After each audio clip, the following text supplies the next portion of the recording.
Samuel ஜனங்களை பார்த்து சொல்லுகிறார், உங்கள் நடுவில் இருக்கிற விக்கிரகத்தை அகற்றி போடுங்கள். 4வது வசனத்தை வாசிங்க. 7:4. அப்பொழுது இஸ்ரவேல் புத்திரர் பாகால்களையும் அஸ்தரோத்தையும் விலக்கிவிட்டு கர்த்தர் ஒருவருக்கே ஆராதனை செய்தார்கள். இந்த பாகாலை எதுக்கு வழிபடுவாங்க அப்படின்னா, இந்த மழை, இயற்கை வளம், இந்த மாதிரி காரியத்துக்கு வழிபடுவாங்க. அது மட்டும் இல்லை, இந்த பாகாலை வழிபடுகிறது முக்கியமா எதுக்கு அப்படின்னா, இம்மைக்குரிய ஆசை. இம்மை, எனக்கு அதை அடையணும் அதை அடையணும். இந்த பாகாலை வழிபட்ட ஒரு ராஜ குடும்பம் உண்டு. யார் அப்படின்னா, ஆகாபும் ஏசவேலும். இந்த ஆகாபு பார்த்தீங்கன்னா, நாபாத்துடைய திராட்சை தோட்டத்துக்கு மேல என்ன வரும்? ஆசை வரும். பாகாலை வழிபடுகிறவனுக்கு பிறருடைய பொருள் மேல ஆசை. இந்த பாகாலை குறித்து சொல்லணும்னா, இந்த பொருளாசை, ஆவிக்குரிய கண்ணோட்டத்தோட பொருளாசை, சுயத்தை சார்ந்திருத்தல். இப்போ ஏசபேலை பாருங்க, எகு வேகமாய் வருகிறான், அவனை ஸ்டாப் பண்ணணும். அவ எதை நம்பினா அப்படின்னா, தன்னுடைய அழகை நம்பினாள். தன்னுடைய அழகை நம்பினாள். அதனாலதான் அவ மேக்கப் எல்லாம் போட்டுட்டு, அப்போ சுயம், பொருளாசை, இந்த விக்கிரகத்தை என்ன பண்ணணும் தெரியுமா? அகற்றணும், விலக்கணும். அஸ்தரோத், அஸ்தரோத் என்பது கானானிய தேவர்கள் இல்லை. அஸ்தரோத் ஒரு தேவி, கானானிய ஒரு தேவியின் பெயர் தான் அஸ்தரோத். இதை எதுக்கு வழிபடுவாங்க அப்படின்னா, இந்த காதல், பாலியல் போன்ற காரியங்களுக்காக. ஒவ்வொன்றுக்கும் ஒவ்வொரு தெய்வத்தை வச்சிருப்பாங்க. அப்படிப்பட்ட ஒரு தெய்வத்தின் பெயர் தான் அவங்க கானானியர் வழிபட்ட தெய்வம். என்ன தெரியுமா? இந்த அஸ்தரம். இந்த அஸ்தரத்தை வழிபடுகிறவர்கள் இந்த பாலியல் உணர்வு ரொம்ப ஜாஸ்தியாகும். அது பைபிள் அதுக்கு ஒரு பெயர் உண்டு, வேசித்தனம். வேசித்தனம், அப்போ வேசித்தனம், பொருளாசை, சுயத்தை சார்ந்திருக்கிறது. இதுதான் இன்னைக்கு கிறிஸ்தவர்கள் வழிபடுகிற விக்கிரகம். ஆதியாகமத்தில் நீங்க கவனிச்சீங்கன்னா தெரியும், மொத்தமே 2 பேர் தான் ஏதேன் தோட்டத்திலே இருக்கிறாங்க, ஆதாமும். பைபிள் எவ்வளவு தெளிவா இருக்கும் தெரியுமா? இது நிமித்தம் மனுஷன் மனுஷியோடு இசைந்திருப்பான் பைபிள்ல கிடையாது.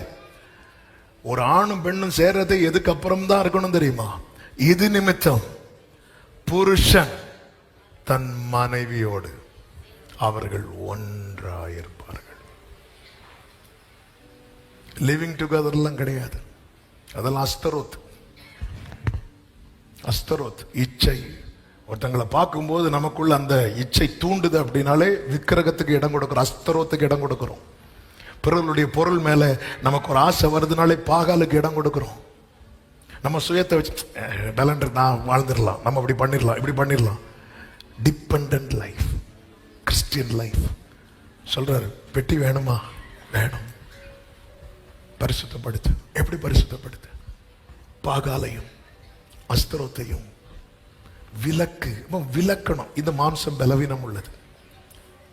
மனசாட்சியை தொட்டு கேட்டா, தாவீது தப்பு பண்றதுக்கா பால்கனிக்கு போனார்? இல்ல. அவருடைய ஈவினிங் டைமே என்ன பண்ணுவார்னா, அந்தி சந்தி மத்தியான வேளையில் தியானம் பண்ணி பிரேயர் பண்ணதான் போனார். விழுந்துட்டார். அஸ்தரோத்து உள்ள வருது. இவர் என்ன பண்ணிருக்கணும் தெரியுமா? விலக்கி இருக்கணும். விலக்கல்ல. நம்ம விலக்காத காரியங்கள் எல்லாம் விக்கிரகமாய் உள்ளே இருக்கிறது. ஆண்டு, நீ அதை விலக்கி ஆராதனை பண்ண. விலக்கி தான் பரிசுத்தப்படுத்தல். ஆண்டவர் என்னை கழுவும். ஆண்டவர் கழுவுவார், சுத்திகரியும், சுத்திகரிப்பார். நாம் எதுல கவனமா இருக்கணும் தெரியுமா? இந்த மாறுபாடான சந்ததியை விட்டு விலகி. பாகாலுக்கு இடம் கொடாதே, பொருளாசைக்கு இடம் கொடுக்காதே. பிறனுடைய எந்த ஒரு பொருளோ சொத்தோ எதுவும் வேண்டாம். நீ ஆசைப்படாத, அது வேண்டாம். உனக்கு என்ன ஆசை இருக்கு ஆண்டவர்கிட்ட கேளு. அதுதான் தாவீதுட்ட சொல்லுவார். நீ ஏன்ட்ட கேளு அப்படிங்கிறார். என்ன வேடு தெரியுமா? அதை நான் இப்ப சொல்ல விரும்பல. நீங்க அதை படிச்சு பாருங்க, தெரியும். பட்சேவாள்கிட்ட பண்ண பாவம். நான் அப்படி ஆண்டவர் பேசுவோம். இங்க உனக்கு ஏதாவது வேணா ஏன்ட்ட கேளு. எப்படி இருக்கும் தாவீதுக்கு? இது கேட்க முடியுமா அவர்கிட்ட? அவர் அப்படிதான் கேட்பார். என்கிட்ட கேளு அப்படின்னு. அவ்வளவுதான், நடுங்கிட்டான். சாரி ஆண்டவர்ட்டான். ஆமே. வருது, வரும். மாம்சம் பலவீனம் உள்ளது, உயிர் இருக்கிறது வரைக்கும் வரும். அப்ப நம்ம என்ன பண்ணணும் தெரியுமா? விலக்கி. எல்லாரும் சொல்லுங்க இந்த வார்த்தை.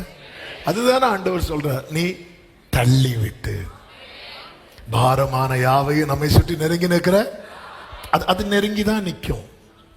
ஐயோ போட்டு பாவம் என் கூட சர்ச்சுக்கு வந்துட்டு அதில் வாசல்ல இருந்துக்கோன்னே நான் மீட்டிங் முடிச்சுட்டு காயின் பாவம் வாசல் படியில் போகும்போது சேர்ந்து போவோம்.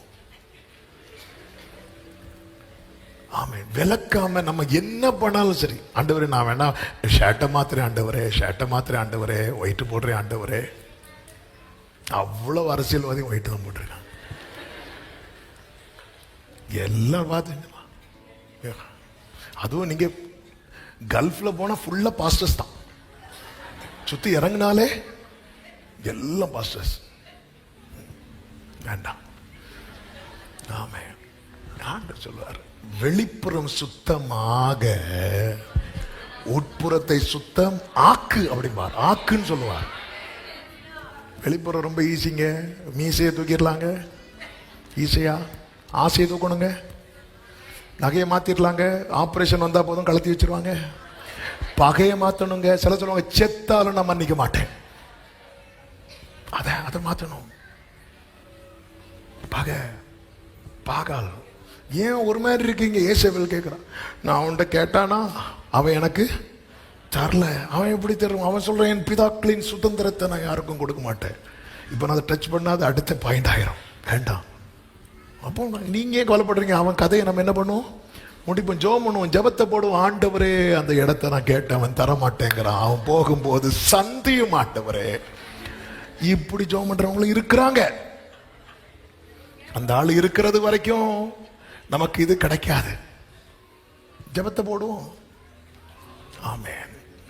ஆண்டவரே அந்த ஆளு நீர் இளைப்பாறுதலுக்குள் எடுத்து அந்த இடத்தை நாங்கள் இளைப்பாற எங்களுக்கு தாரும்.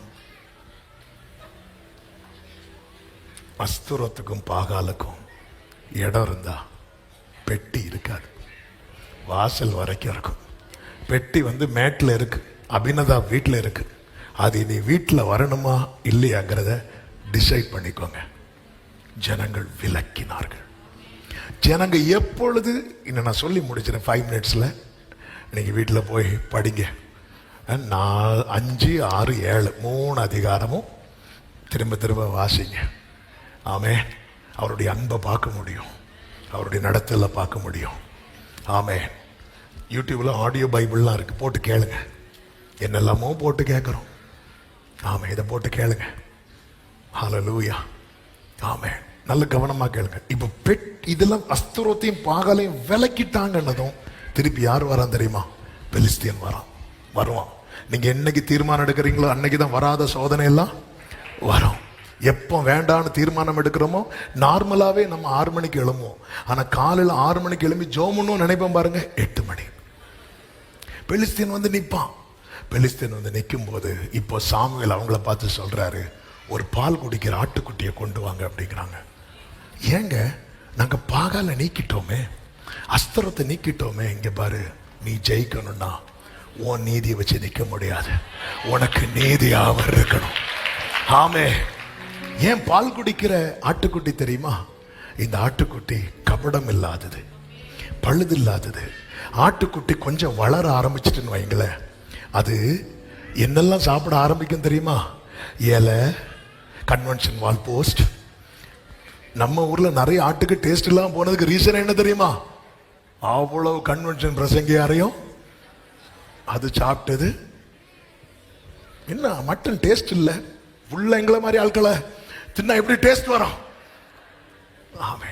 சரி, விஷயத்துக்கு வருவோம். ஆனா இது பால் குடிக்கிற ஆடு. அப்போ இதுக்குள்ள என்ன மட்டும்தான் இருக்கு தெரியுமா? பால் மட்டும்தான். பால் கர்த்தருடைய வார்த்தை. வார்த்தை மட்டும் உடைய ஒரு ஆட்டுக்குட்டி இந்த பூமியில இறங்கி வந்தான். சாமுவேல் அதை பிடித்து பலி செலுத்தி, இப்ப தேவனுக்கும் சாமுவேலுக்கும் நடுவே பலியான ஆட்டுக்குட்டி, பலியான செம்மறி பாவங்கள் எல்லாம் சுமந்து இப்போ சாமுவேல் கர்த்தரை நோக்கி. நல்லா புரிஞ்சுக்கோங்க, இந்த அஸ்திரத்தை பாகால விரட்டும் போது நம்மளை அறியாம நமக்குள்ள எழும்புகிற ஒரு ஒரு ஒரு ஒரு ஒரு ஒரு வியாதி உண்டு. அதுக்கு பேரு தான் பெருமை.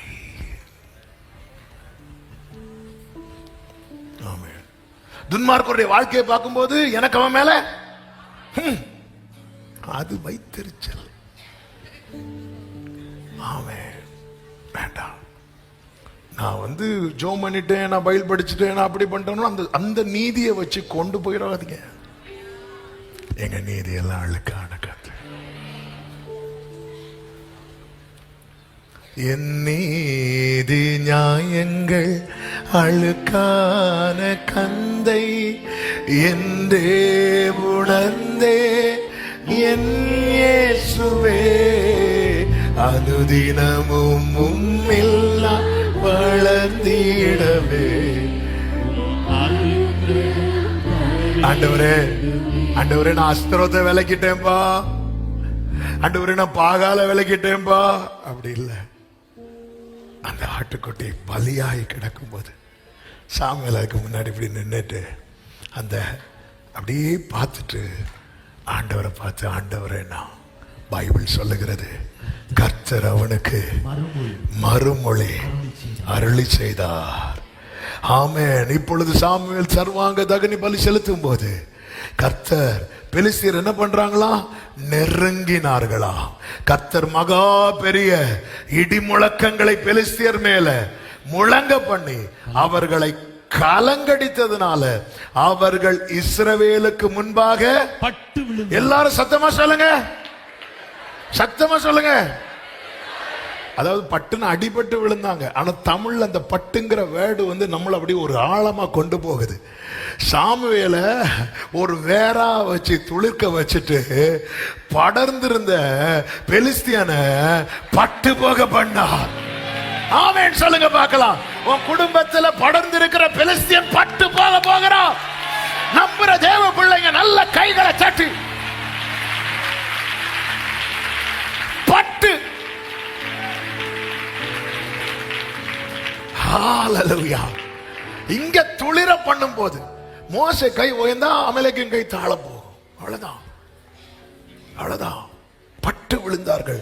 பட்டு விழுந்ததும் நம்மால, அதுக்கப்புறம் நம்மால விட்டா. ஹalleluya.